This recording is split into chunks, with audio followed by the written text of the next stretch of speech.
Uhul.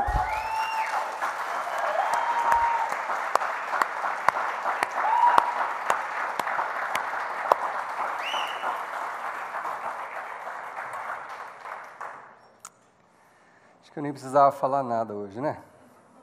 Vamos para casa? Hoje é o dia mais importante da humanidade. Hoje não é o dia mais importante apenas para os discípulos de Jesus. Hoje é o dia mais importante desde a criação desse planeta.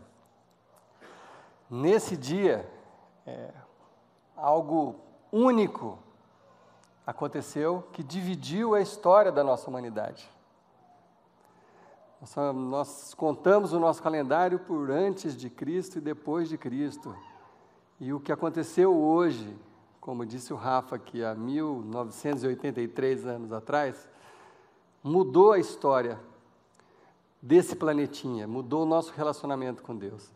Mas eu fico admirado, às vezes, que num dia tão importante, algumas pessoas não se lembram disso. Alguns cristãos, alguns que se dizem seguidores de Jesus, eles aproveitam o feriado da Páscoa para viajar, para relaxar, dormir até mais tarde, tal, e chega domingo fica meio preguiçoso, não dá para ir na igreja hoje, mas semana que vem eu estou. Sinceramente, estou falando honestamente, eu fico admirado com isso, assim, porque a impressão que eu tenho é que a pessoa não está entendendo o que nós estamos celebrando hoje. O Natal é uma coisa muito importante, porque foi o nascimento de Jesus, mas a Páscoa é a coisa mais marcante da história do cristianismo. Então, muito obrigado porque você está aqui, e estou muito feliz com todos vocês que vieram, mas às vezes eu não compreendo isso. Eu só posso entender de uma forma isso. Eu acho que cada vez mais nós, de um modo geral, estamos ficando superficiais. Eu acho que de uma maneira geral, tudo está caminhando para a superficialidade, a gente não se aprofunda mais em nada. Então, até um dia como esse fica uma coisa assim, que é a história, né, da ressurreição de Jesus e tal, e não, mas o que vai rolar hoje? Eu estou cansado. A gente não leva a sério as coisas, não leva as coisas com profundidade. Então, um bom exemplo para a gente entender o que acontece com todos nós, né, em alguma área das nossas vidas, onde a gente deixa de se aprofundar, uma boa imagem sempre foi, né, não é inédito o que eu estou falando aqui, é um iceberg. Né? O iceberg, você enxerga a pontinha dele, achando que aquilo ali é tudo, né? Quando o Titanic naufragou, né, as pessoas ficam imaginando, mas como que o cara não viu e tal? É porque a parte que aparece é insignificante em relação a todo o resto. Então, às vezes, eu acho que isso está acontecendo com a gente em todos os sentidos. A gente está deixando de entender a essência das coisas, a gente está ficando muito no raso, muito no raso. E um dia como hoje, então, não poderia, na vida de um discípulo de Jesus, passar assim como um dia qualquer, porque é o dia mais importante. E eu quero apenas dividir com vocês, então, essa noite, alguns textos bíblicos que dão suporte para a gente entender a importância desse dia. Se você pensa que a Páscoa começou com Jesus, é uma informação ainda que você está faltando para você, não começou ali com Jesus, nós vamos entender isso hoje. Se você pensa que o que aconteceu tem a ver com aqueles 3 anos de ministério de Jesus, não tem a ver, não são 2000 anos de história, é a história da humanidade que foi mudada nesse dia.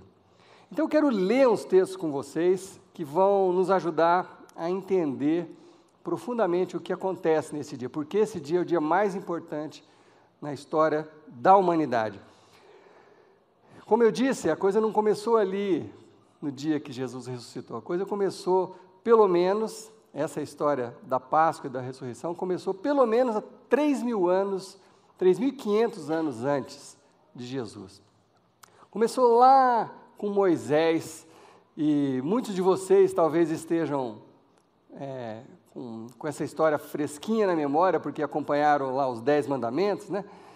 Eu pessoalmente não acompanhei, mas meu pai assistia sempre. Eu acho que foi uma coisa muito bem feitinha, e nem tudo exatamente como está na Bíblia, mas foi muito bom para a gente relembrar tudo o que aconteceu. E a história da Páscoa começou ali com aquele povo judeu que estava escravizado no Egito.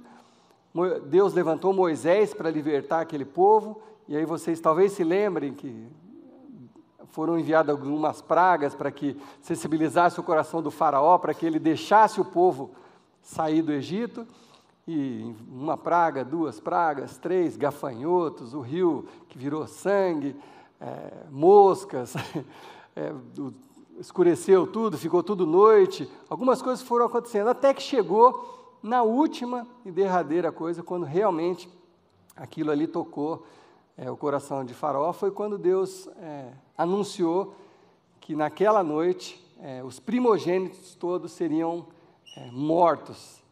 Foi o único jeito de tocar o coração daquele homem, para que ele deixasse o povo seguir. Então, esse texto está lá em Êxodo 2, eu vou ler apenas 2 versículos, mas para que a gente contextualize o que aconteceu com Jesus. Êxodo, capítulo 12, versículo 3, diz o seguinte: digam a toda a comunidade de Israel que no 10º dia desse mês, todo homem deverá separar um cordeiro para a sua família, um para cada casa. Essa palavra cordeiro já é importante para onde a gente está caminhando. Então, a instrução de Deus é que todo o povo dele separasse um cordeiro, cada casa, e sacrificasse esse cordeiro. Então, versículo 7 diz o seguinte: passe então um pouco do sangue nas laterais das vigas superiores das portas das casas nas quais vocês comerão o animal. A instrução de Deus era simples: pegue um cordeiro, eles estavam acostumados a fazer isso para jantar, para almoçar, para comer, matar os animais, isso era uma coisa muito comum, né? Quando eu era pequeno, não sei se alguém aqui viveu isso, faz muito tempo que eu era pequeno, eu lembro, tinha uma mulher na rua da minha casa, que ela, quando você queria fazer um frango, ela tinha lá umas galinhas, você ia lá buscar, ela matava na hora ali. Eu lembro de pequenininho, vendo a mulher estrangular o pescocinho da galinha, me dava um negócio ruim. Mas isso a gente nunca mais viu, né? Só eu que vi isso quando eu era pequeno. Ninguém viu mais? Alguém viu? Ah, tá, tem uma meia dúzia, 10, 15. Ah, beleza, obrigado. Não estou sozinho nessa geração. Mas era muito comum, né? Não tinha outro jeito. Hoje a gente não vê, né? Você chega no mercado, está tudo pronto lá. Mas aqui era comum. Então, o que era a instrução de Deus? Que se sacrificasse um cordeiro e aspergisse aquele sangue, pegasse o sangue do cordeiro, a gente tem até uma imagem ilustrativa aí, a instrução de Deus é que se passasse nos umbrais da porta, nos batentes da porta, tanto no sentido vertical quanto no sentido horizontal, passasse o sangue do cordeiro. Aquele sangue do cordeiro representaria vida para aquelas pessoas, porque ali o anjo da morte não passaria naquelas casas. Então, aquele sangue do cordeiro libertaria aquelas pessoas. Aquele dia foi o dia mais importante na história do povo judeu. E aquele dia começou-se a Páscoa. A Páscoa começou naquele dia. Por quê? Porque foi a celebração de que depois que morreram os primogênitos, o faraó libertou. Então, eles celebraram aquele dia. Então, a Páscoa significa o quê? Passagem. Passagem da morte para a vida, da escravidão para a liberdade, é isso que significa a Páscoa. Então, a partir daquele dia, todos os anos, o povo judeu comemorava essa saída do Egito, quando eles foram libertos. E simbolicamente, né, isso foi uma coisa que aconteceu mesmo, mas o símbolo também estava presente, o sangue do cordeiro representando essa libertação. Bom, aí vocês conhecem a história, o povo saiu, o mar se abriu, e aí o povo chegou finalmente, depois de 40 anos caminhando, chegaram à Terra Prometida.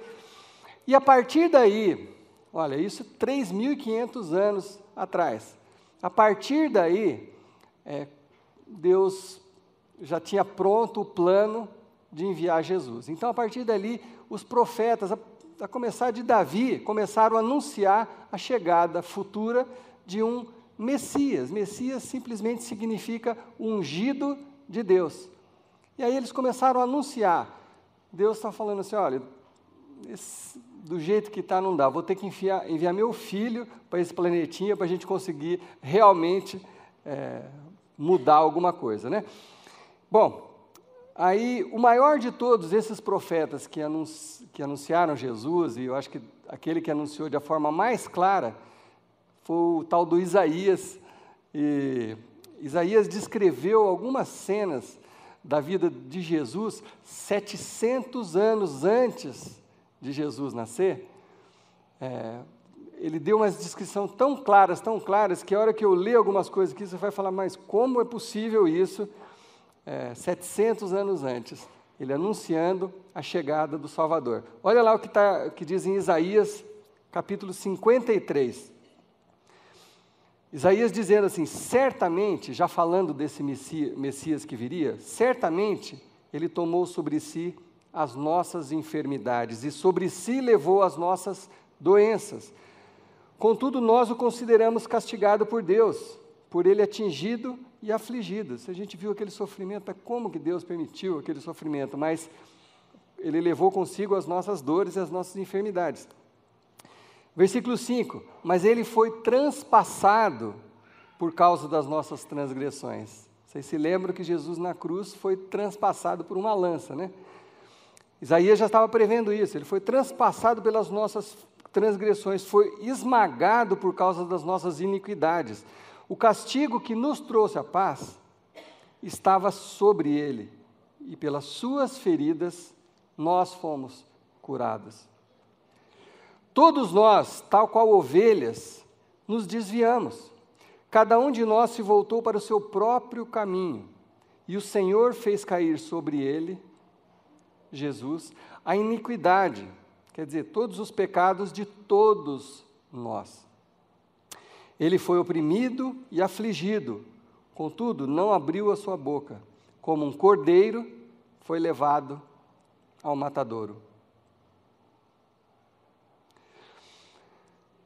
Todo esse período até Jesus tinha ficado instituído pelas leis de Moisés, que a única forma de que o pecado nosso fosse perdoado por Deus era através do sangue de um animal, um sacrifício de um animal. O sangue de um cordeiro era o que purificava os pecados. Então, vocês conhecem, já viram em filmes, já leram nas Escrituras, como tinha esse ritual de sacrifício para que os pecados fossem perdoados. Então, o sacerdote sacrificava um animal numa bacia, e aí aquilo ali simbolizava o livramento dos pecados. Bom, 1.500 anos depois da primeira Páscoa, lá atrás de Moisés, 1.500 anos depois, João Batista, que era um precursor de Jesus, estava lá falando para os seus discípulos, e aí Jesus foi se aproximando dele. A hora que João Batista olhou para Jesus, ele teve uma revelação do Espírito Santo, ele olhou para Jesus, e pela primeira vez alguém pronunciou isso sobre Jesus. Ele disse, eis o Cordeiro de Deus que tira o pecado do mundo. Mais uma vez, o símbolo Cordeiro estava exatamente sobre Jesus. Ali, tudo que havia sido profetizado começou a se confirmar.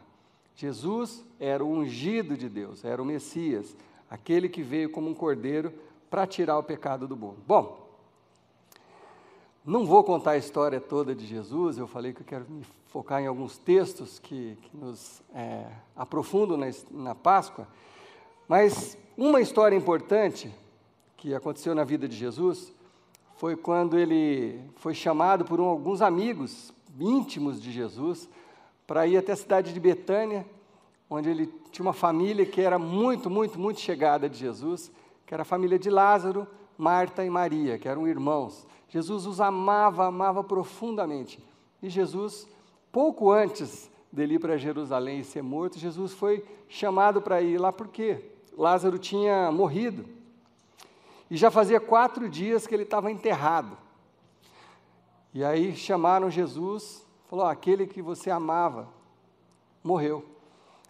E aí quando Jesus chegou e Marta foi conversar com ele, ela falou, Jesus, se você tivesse chegado antes, meu irmão não tinha morrido. Aí Jesus falou assim, você crê? Se você crê, você vai ver a glória de Deus. E aí, vocês conhecem a história, Jesus fez uma breve oração na frente do túmulo de Lázaro e pediu para que ele saísse. Lázaro, todo enfaixado, cheirando mal, depois de 4 dias morto, saiu daquele túmulo. E aí, essa história é importante, porque a partir desse dia, e isso está lá em João, capítulo 11, a partir desse dia, os fariseus e os religiosos da época tomaram uma decisão muito importante. Por quê? Porque depois da ressurreição de Lázaro, depois de Jesus ter dado a vida a Lázaro, o evangelho começou a se espalhar, todo mundo começou a falar de Jesus, todo mundo só falava de Jesus, dos milagres, e agora tem uma comprovação, o cara estava morto, agora está vivo. Então as pessoas iam lá visitar Lázaro, né? E isso começou a incomodar os fariseus. E olha o que eles fizeram. Os fariseus eram os religiosos da época, tá? Não eram os bandidos da época, não. De certa forma, eles fizeram o papel de bandidos, mas eles eram os religiosos da época. Lá em João 11 diz o seguinte, que muitos dos judeus que tinham vindo visitar Maria, vendo o que Jesus fizera, creram nele. As pessoas iam lá visitar e viam Lázaro ressuscitado, começavam a crer. Mas alguns deles foram contar aos fariseus o que Jesus tinha feito. Então, os chefes dos sacerdotes e os fariseus convocaram uma reunião no Sinédrio. O que estamos fazendo? Perguntaram eles. Aí está esse homem realizando sinais miraculosos. Se o deixarmos, todos crerão nele. Olha que interessante. Se o deixarmos, todo mundo vai crer, porque é óbvio, o cara ressuscitou o outro que estava morto. Se você vê alguém ressuscitando alguém morto, eu vou te falar, segue. Porque quem que faz isso, né? Só o poder de Deus mesmo, se for uma história real, né? Então, se o deixarmos, todos crerão nele. E então os romanos virão e tirarão tanto o nosso lugar como a nossa nação.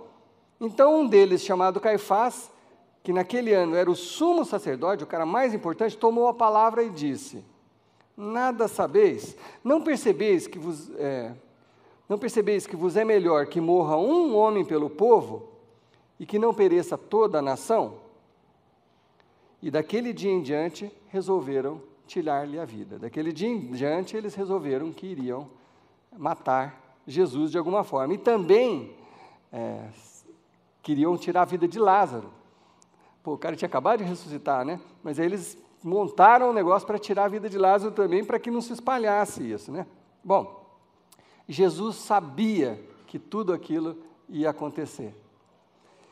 E o que eu vou ler para vocês agora é um diferencial que quando você estiver discutindo com alguém sobre os demais profetas, os demais líderes de religião e tal, esse é um argumento infalível, assim, não há nenhum outro na história que disse o que Jesus disse aqui, que previu a sua morte, com os detalhes que Jesus previu a dele. Olha só, está lá em Marcos capítulo 10, Jesus estava caminhando com os discípulos, e aí ele os chamou à parte, no versículo 32, diz assim, novamente, Jesus, chamou à parte os 12, e lhes disse o que haveria de acontecer.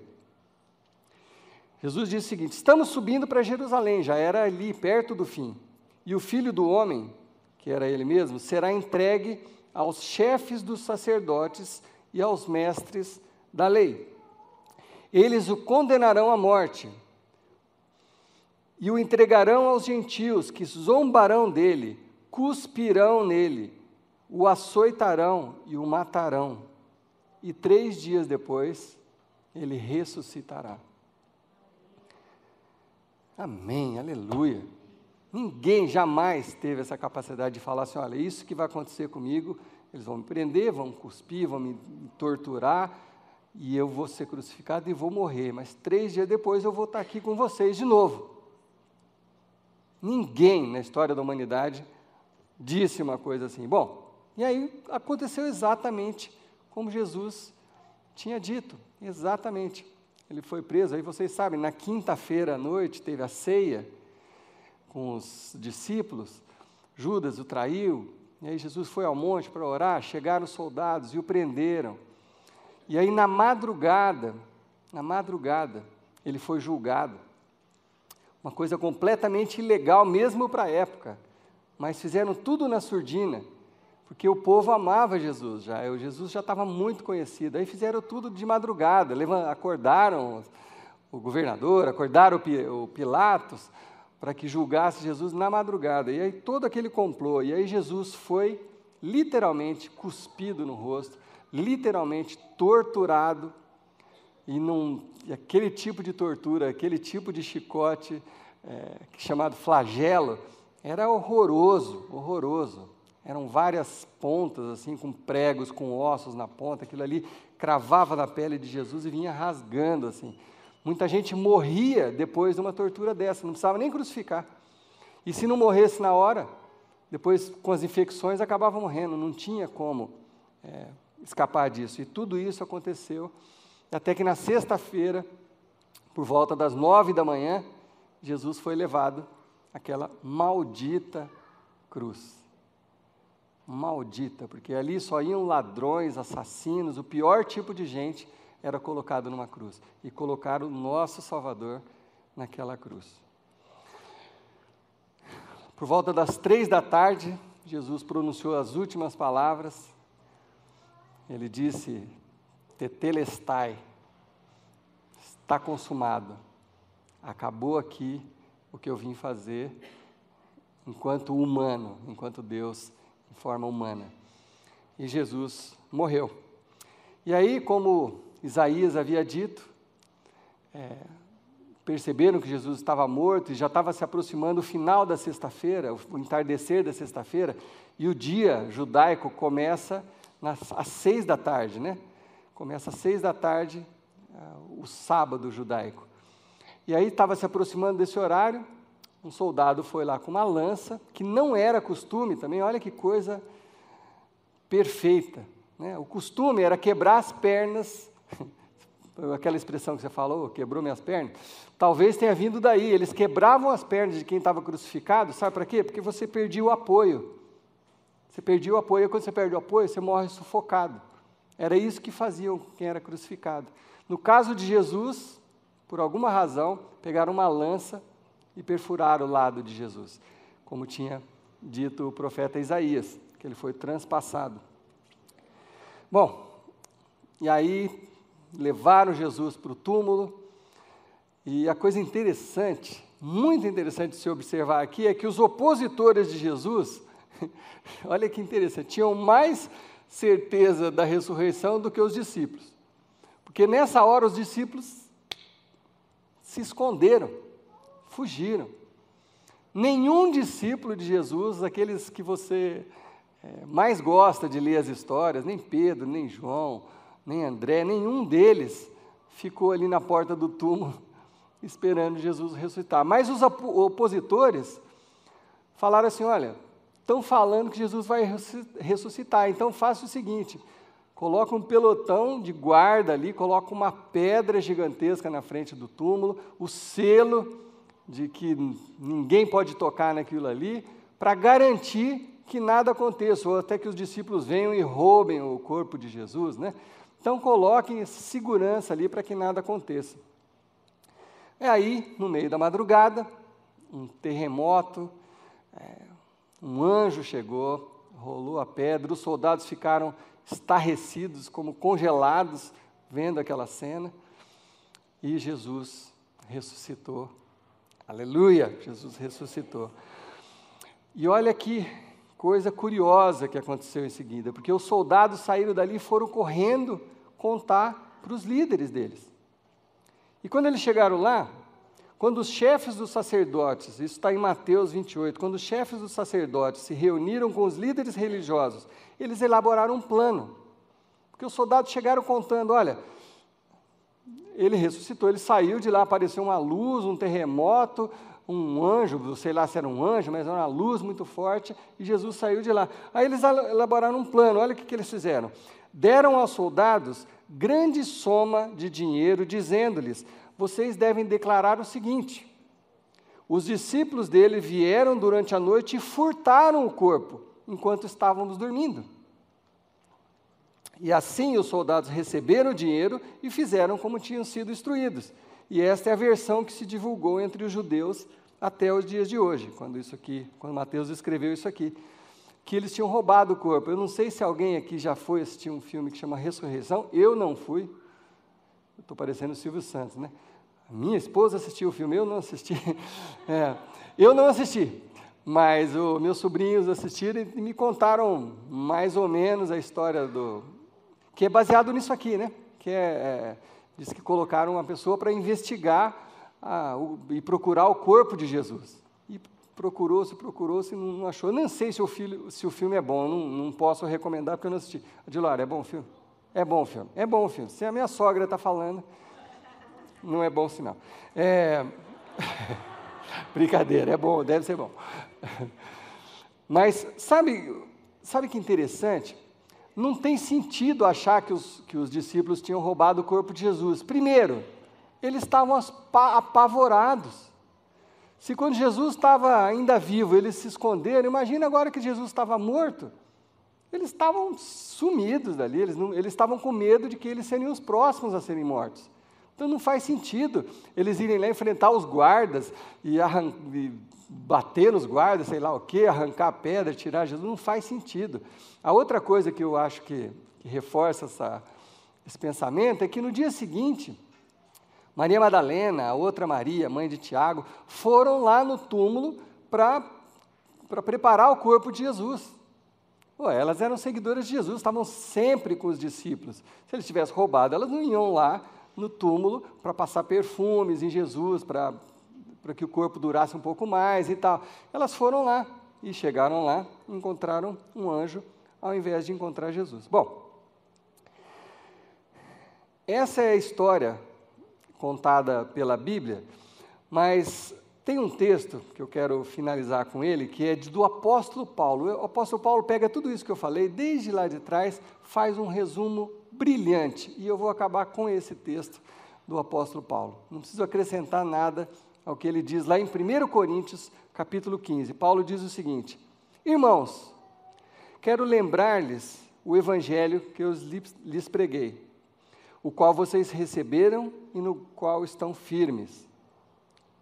O evangelho de Jesus Cristo, Filho de Deus, que veio a esse mundo, morreu por nós e ressuscitou.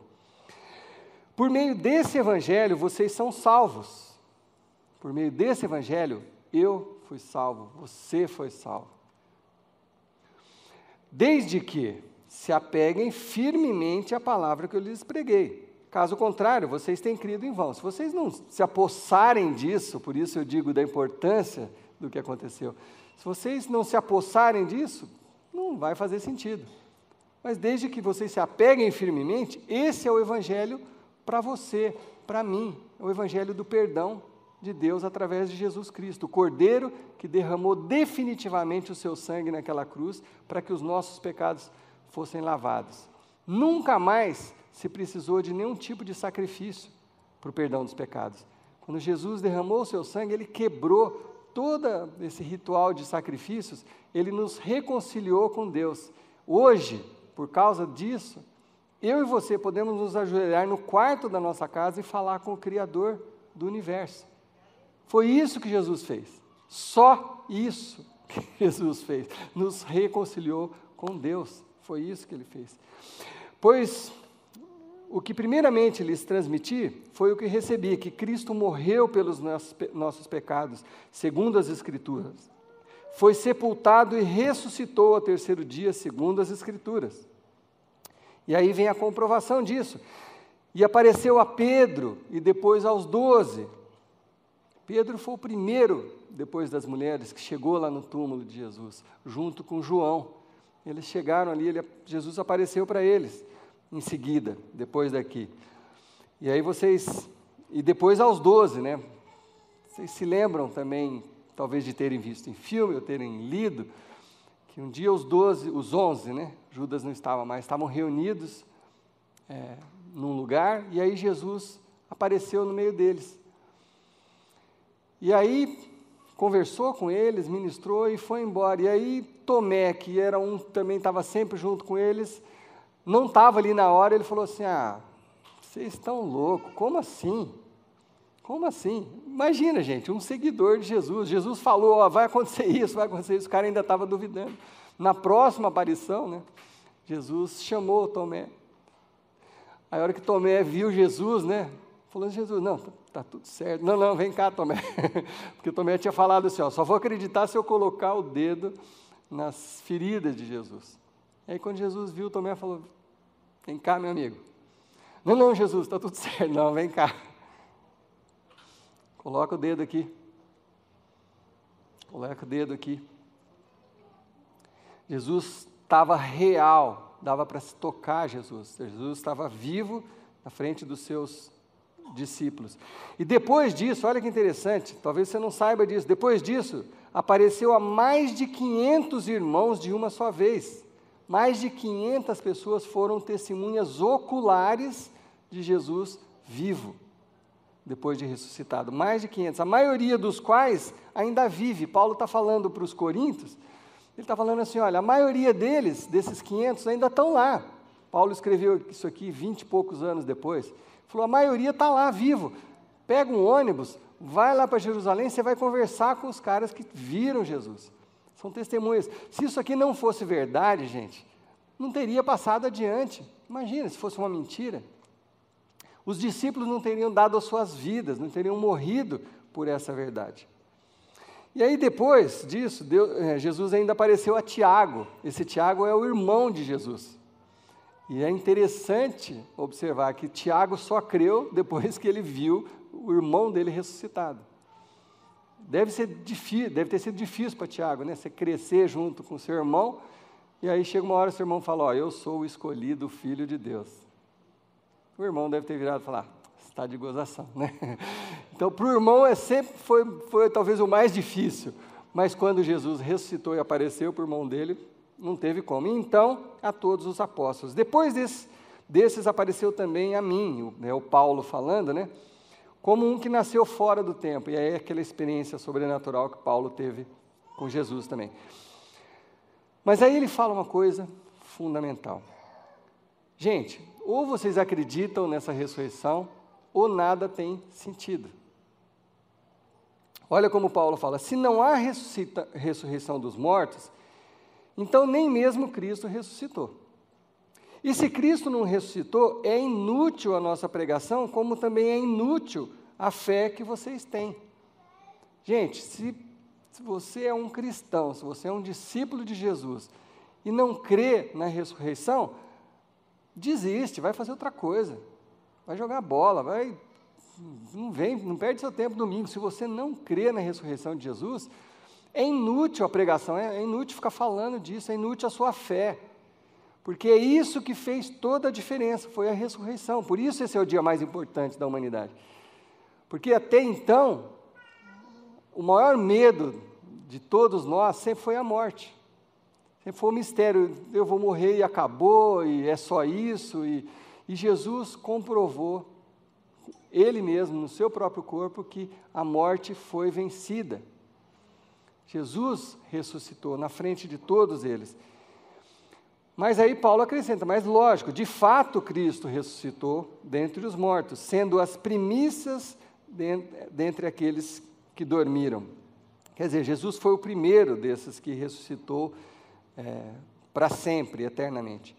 Visto que a morte veio por um só homem, quer dizer, o pecado, a morte entrou na humanidade por causa de Adão, também a ressurreição dos mortos veio por meio de um só homem, Jesus. Então, porque Jesus vive, nós podemos ter vida eterna, gente. Não é um pavor você imaginar que vai morrer e acabou, é só isso. Será que a vida é essa bobagem que acontece durante 60, 70, 80, 90 anos? Que passa num piscar de olhos. Meu pai tem 91, eu tenho certeza, se você perguntasse, falar assim, você sente que passaram 91 anos? Você fala, nossa, parece que começou algumas semanas atrás. Eu sinto isso. Eu vejo a minha filha crescendo rápido, eu falo, nossa, já está com 16 anos, a vida passa muito rápido, muito rápido. Não faz sentido ser só isso. A gente passar tudo que a gente passa, as dificuldades, as alegrias também, mas por causa de 70, 80 anos, não faz sentido. Mas porque Jesus ressuscitou, nós temos vida eterna. O dia que nós fecharmos os nossos olhos, nós vamos abri-los ao lado de Deus. Não sei explicar fisicamente ou metafisicamente isso, eu não sei. São dimensões, eu não sei explicar isso, ninguém sabe. Mas eu creio porque Jesus provou com Ele mesmo, com a ressurreição dEle. E tudo que Jesus falou depois disso, ou antes disso, eu creio, porque Ele provou com a ressurreição. Por isso é o dia mais importante. Então, porque Ele vive, eu posso crer no amanhã. Amém? Porque Ele vive, eu tenho esperança de um futuro. Porque Jesus vive, eu tenho esperança de ser aliviado nos meus problemas. Venham a mim todos os que estão cansados e oprimidos, e eu os aliviarei. É isso que Jesus nos diz. E porque Ele vive, eu tenho esperança no futuro. Jesus disse que Ele era a ressurreição. Então, tem um último texto que eu quero dividir com vocês, que quando Jesus chegou ali em Betânia para falar com Marta e Maria, quando Ele chegou para falar com Marta, e Marta falou para Ele o que eu disse agora há pouco: Jesus, se eu tivesse chegado antes, meu irmão não tinha morrido. Jesus disse uma coisa para ela, Ele fez uma afirmação e uma pergunta, e eu vou fechar com essa afirmação e essa pergunta. Jesus falou assim para Marta, disse-lhe Jesus: eu sou a ressurreição e a vida, aquele que crê em mim, ainda que morra, viverá. Ele fez uma afirmação, eu sou. Através de Jesus, nós temos a vida e a ressurreição. E aí Jesus faz uma pergunta, Ele diz assim: e quem vive e crê em mim, não morrerá eternamente. E Jesus pergunta para Marta, e eu pergunto para vocês: você crê nisso? Você crê nisso? Se você crê nisso, tudo muda na sua vida. Se você crê nisso, você tem esperança para hoje e para o futuro. Se você crê que Jesus ressuscitou, você também vai ressuscitar. Amém? Então eu quero orar com vocês. Talvez para alguns ainda seja difícil crer. Talvez você ainda está tateando. Mas eu incentivaria você a se aprofundar nisso. Pensa que o que você sabe é só a pontinha do iceberg. Se aprofunda nisso, tenta descobrir, procura, pede a Deus que te ilumine. Investiga se Jesus realmente ressuscitou, porque se Jesus ressuscitou, tudo muda.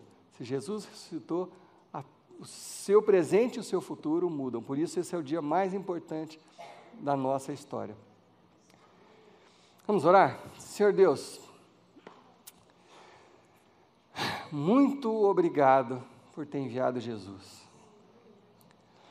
Muito obrigado porque aquele sofrimento que Jesus padeceu, aquela tortura, aquela dor naquela cruz,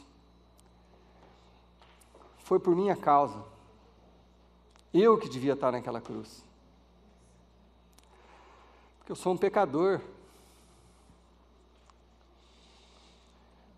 Eu tenho vergonha de coisas que eu fiz no passado, Deus, de que eu me arrependo,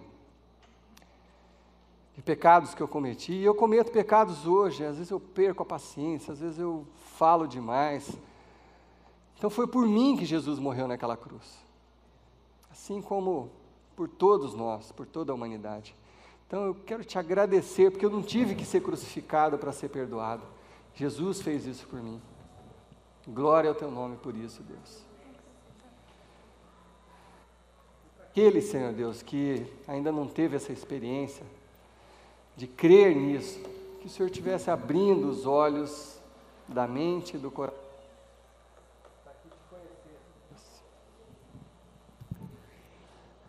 para que pudessem ter a oportunidade, Pai, de experimentar a salvação através de Jesus Cristo.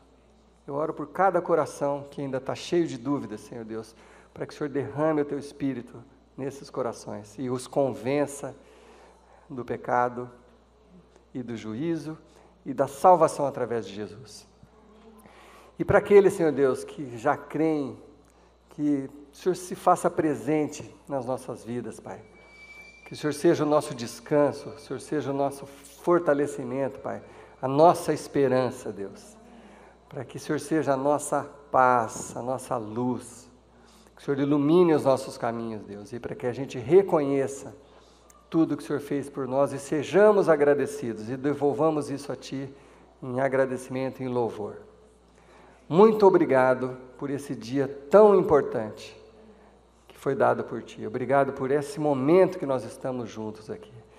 E que a gente ainda possa celebrar um pouquinho mais Jesus, porque Ele vive. Eu posso crer no amanhã. Amém.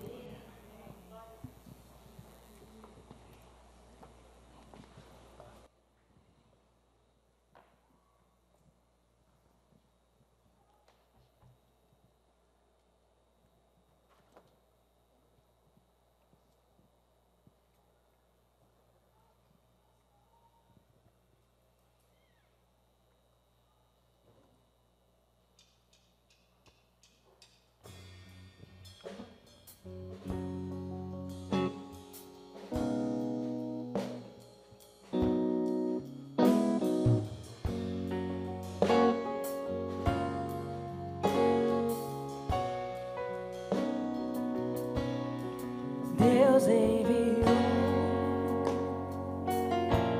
seu Filho amado para morrer em meu lugar. Na cruz morreu por meus pecados, mas ressurgiu junto com o Pai está, porque Ele vive, posso crer no amanhã, porque Ele vive, temor não há, mas eu sei que a minha vida está nas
Jesus, que vivo está,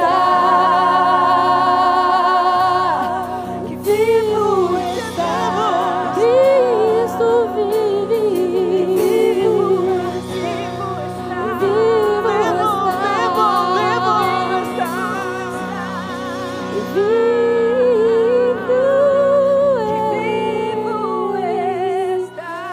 está vivo. Amém. Amém. Aleluia. Amém. Amém. Que vocês tenham uma semana viva e abençoada com esse Deus vivo. Amém? Até domingo que vem.